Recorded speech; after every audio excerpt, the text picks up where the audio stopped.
حضرت حذیفہ بن اسید انصاری رضی اللہ تعالی عنہ فرماتے ہیں کہ حضور تشریف لائے اور ہم کسی امر میں بات کر رہے تھے، تو حضور علیہ السلام نے ارشاد فرمایا کہ تم کس چیز کا تذکرہ کر رہے ہو؟ تو ہم نے عرض کی حضور ہم قیامت کے بارے میں ذکر کر رہے ہیں۔ تو حضور علیہ السلام نے ارشاد فرمایا کہ قیامت اتنی دیر تک قائم نہیں ہوگی جب تک یہ نشانیاں پوری نہ ہو لیں۔ ان میں سے ایک حضور نے دھوئیں کا ذکر فرمایا، دوسرا دجال کا تذکرہ کیا، تیسرا دابۃ الارض یعنی یاجوج اور ماجوج کا تذکرہ کیا کہ وہ نکلیں گے، اس طرح سورج کا مغرب سے نکلنا اس کا ذکر کیا، حضرت عیسیٰ علیہ السلام کے نزول کا ذکر کیا۔ اسی طرح حضور علیہ السلام نے زمین کا 3 جگہوں سے بیٹھ جانے کا ذکر کیا، ایک مشرق میں، ایک مغرب میں اور ایک جزیرہ عرب میں، زمین دھنس جائے گی نیچے، اس کا ذکر کیا۔ اور یمن کی جانب سے ایک آگ نکلے گی جو لوگوں کو دھکیل کر کے شام کے میدان میں لے آئے گی، اس کا تذکرہ کیا۔ فرمایا جب تک یہ نشانیاں پوری نہیں ہو جاتی اتنی دیر تک قیامت قائم نہیں ہوگی۔ تو یہ قیامت کے آنے سے قبل جو ہیں وہ نشانیاں ہیں جو ظاہر ہوں گی۔ اس کے علاوہ قیامت آنے سے کچھ اس سے بھی پہلے نشانیوں کا ظہور ہوگا، جس کا ذکر حضور نبی رحمت صلی اللہ علیہ وسلم نے ارشاد فرمایا۔ حدیث جبریل اس پہ بہت معروف ہے، جس کو حضرت عمر بن خطاب رضی اللہ تعالیٰ عنہ روایت کرتے ہیں۔ آقا کریم علیہ السلام کی خدمت میں کہتے ہیں ہم حاضر تھے کہ ایک شخص آیا کہ جس کے سیاہ کالے بال تھے اور سفید رنگ کا اس نے لباس پہنا ہوا تھا، اہل مدینہ سے وہ تھا نہیں، اور اس کے چہرے پر، لباس پر، بشرے پر آثار سفر بھی ظاہر نہیں تھے۔ اس زمانے میں اس طرح کے سفر تو نہیں تھے آسانی اور سہولت والے، تو جو بھی سفر کر کے دور سے آتا تو اس کا چہرہ بتاتا یہ مسافر ہے، تو کہا مسافر لگتا نہیں تھا اور اہل مدینہ سے تھا نہیں، شان تھے کہ یہ کون ہے، لیکن وہ آیا اور حضور علیہ السلام کی خدمت میں اپنے زانو بچھا کر کے بیٹھ گیا۔ فَأَسْنَدَ رُكْبَتَيْهِ إِلَىٰ رُكْبَتَيْهِ، اپنے دونوں گھٹنے اس نے حضور علیہ السلام کے گھٹنوں سے جوڑے اور حضور کی خدمت میں یوں ادب سے بیٹھ گیا۔ پھر اس نے حضور علیہ السلام سے اسلام کے بارے میں پوچھا، حضور علیہ السلام نے جواب دیا۔ پھر اس نے کہا بالکل آپ نے سچ فرمایا ہے۔ ہم حیران ہوئے، خود ہی سوال کرتا ہے، خود ہی تصدیق کرتا ہے۔ پھر اس نے حضور سے ایمان کے بارے میں پوچھا، حضور نے کچھ ارشاد فرمایا ایمان یہ ہے، تو اس نے کہا بالکل صدقتا، آپ نے سچ کہا ہے۔ تو ہم پھر حیران ہوئے کہ خود ہی یہ سوال پوچھ رہا ہے اور خود ہی اس کی تائید کر رہا ہے۔ پھر اس نے احسان کے بارے میں پوچھا، تو حضور علیہ السلام نے اس کو جواب دیا کہ احسان یہ ہے کہ اللہ کی عبادت اس طرح کرے کہ تو اسے دیکھ رہا ہے، اور اگر یہ کیفیت نہیں ہے تو کم از کم یہ کیفیت پیدا کر لے کہ وہ تجھے دیکھ رہا ہے۔ اس نے کہا آپ نے سچ کہا۔ پھر اس کے بعد اس نے کہا مجھے اب قیامت کے بارے میں بتائیں۔ حضور علیہ السلام نے فرمایا جو ہے وہ مسئول سائل سے عالم نہیں ہے، تو اس نے کہا اچھا پھر مجھے قیامت کی کچھ نشانیاں بیان فرما دیں۔ تو حضور علیہ السلام نے اس شخص کو جو نشانیاں بیان فرمائیں وہ یہ تھی کہ لونڈی اپنی مالکہ کو جنم دے گی، بکریاں چرانے والے، اونٹ چرانے والے، ننگے پاؤں والے اور ننگے بدن والے تم دیکھو گے کہ عمارتیں بنانے میں ایک دوسرے سے آگے بڑھنے کی کوشش کریں گے۔ بہرحال تھوڑی دیر تک وہ حضور کی خدمت میں بیٹھا رہا، اس کے بعد جب چلا گیا تو تھوڑی دیر گزری تو حضور نے فرمایا عمر جانتے ہو یہ شخص کون تھا؟ عرض کی اللہ و رسولہ عالم، اللہ اور اس کا رسول جانتا ہے۔ فرمایا یہ جبریل امین تھا جو تمہیں تمہارا دین سکھانے کے لیے آیا تھا۔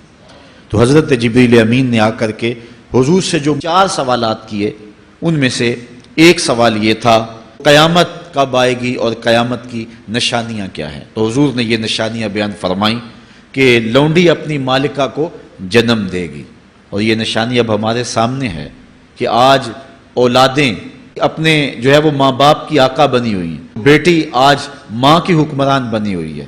یہ دور جس کی نشاندہی کی وہ بالکل آج ہمارے سامنے ہے۔ حضرت ابو ہریرہ رضی اللہ تعالیٰ عنہ سے ایک روایت ہے جس کو نبی رحمت صلی اللہ علیہ وآلہ وسلم سے وہ بیان کرتے ہیں، بینما النبی صلی اللہ علیہ وسلم یحدث اذ جاء اعرابی فقال متی الساعہ۔ حضرت ابو ہریرہ فرماتے ہیں کہ ہم حضور کی خدمت میں بیٹھے ہوئے تھے، ایک شخص حاضر ہوا، اس نے حضور سے کہا کہ حضور قیامت کب آئے گی، یہ سوال کیا، متی الساعہ، قیامت کب آئے گی؟ آقا کریم علیہ السلام نے اس کو جواب دیا، اذا ضیعت الامانہ فانتظر الساعہ، جب امانت کو ضائع کر دیا گیا تو سمجھ لے قیامت آ گئی۔ جب امانت کو ضائع کر دیا جائے گا تو سمجھ لے قیامت آ گئی ہے۔ قالا کیف اضاعتها، عرض کی حضور امانت کو ضائع کرنا کیا مفہوم رکھتا ہے، اس کا مطلب کیا ہے؟ تشریح پوچھی حضور سے، تو حضور علیہ السلام نے جو جواب دیا وہ سماعت کیجئے۔ جب معاملات نااہل لوگوں کے سپرد کر دیے جائیں تو سمجھ لے کہ قیامت آ گئی۔ جب مسندوں کے اوپر مسندوں کے حقدار نہیں ہوں گے، جب زاغوں کے تصرف میں عقابوں کا نشیمن آ جائے گا، جب تخت و تاج کے مالک غدار، بے دین اور نااہل لوگ ہوں گے، جب تخت و تاج کی حکمرانی اور مسلح و امامت کے مسند کے اوپر بیٹھنے والے بھی نااہل ہوں گے، تو پھر سمجھ لینا کہ قیامت جو ہے وہ ظاہر ہو رہی ہے، اور قیامت کا پھر انتظار کرنا۔ تو جب نااہل لوگ ایسی مسندوں کے اوپر اور ایسے مناصب کے اوپر بیٹھے ہوئے ہوں گے اور ہم لوگ ان کو منتخب کرتے ہیں، تو پھر آپ قیامت کا انتظار کیجئے، پھر قیامت آنے میں کوئی دیر نہیں ہے۔ تو حضور علیہ الصلوۃ والسلام نے دو لفظوں کے اندر قیامت کے بارے میں یہ بات ارشاد فرما لی، یہ جس تخت پہ بھی، جس تاج پہ بھی اور جس مسند اور منصب پہ بھی جو موجود ہے، کیا وہ اس کا حق ادا کر سکتا ہے یا اس کی اہلیت رکھتا ہے؟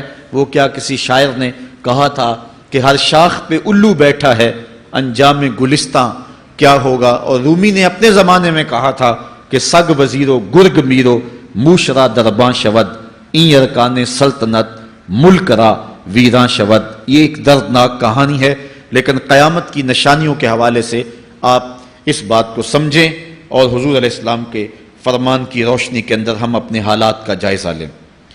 حضرت انس رضی اللہ تعالی عنہ سے ایک روایت ہے، میں نے حضور علیہ السلام کو فرماتے ہوئے سنا ہے۔ حضرت انس رضی اللہ تعالیٰ عنہ وہ صحابی ہیں جنہوں نے 10 سال تک حضور کی نوکری کی ہے، اور کہتے ہیں 10 سال میں ایک بار بھی ایسا نہیں ہوا کہ حضور نے مجھے اف بھی کہا ہو۔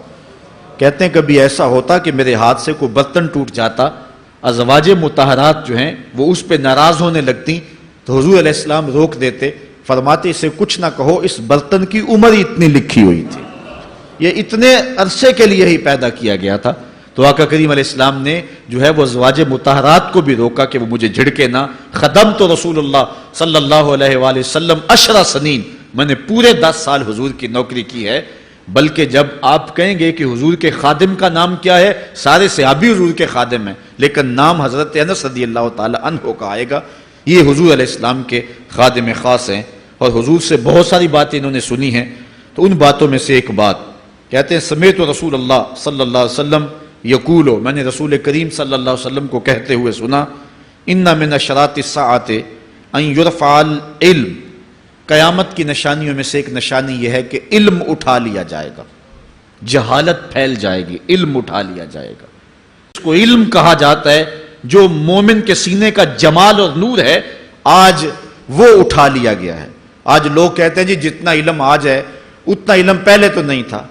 آج کوئی غزالی دکھاؤ، کوئی رازی دکھاؤ، کوئی رومی دکھاؤ، کوئی احمد بن حنبل جیسا شخص دکھاؤ، کوئی محمد بن حسن شیبانی جیسا شخص دکھاؤ، کوئی امام ابو حنیفہ کے نالین کی خاک جیسا شخص بھی دکھاؤ، تو یہ ایک غلط بات ہے کہ جی پہلے زمانے میں اتنا علم نہیں ہوتا تھا، اب علم بہت زیادہ ہو گیا، جی علم بہت زیادہ پھیل گیا۔ علم نہیں پھیلا ہے، یہ چند معلومات ہیں، انفارمیشن کا دور ہے، اور خبریں ہیں۔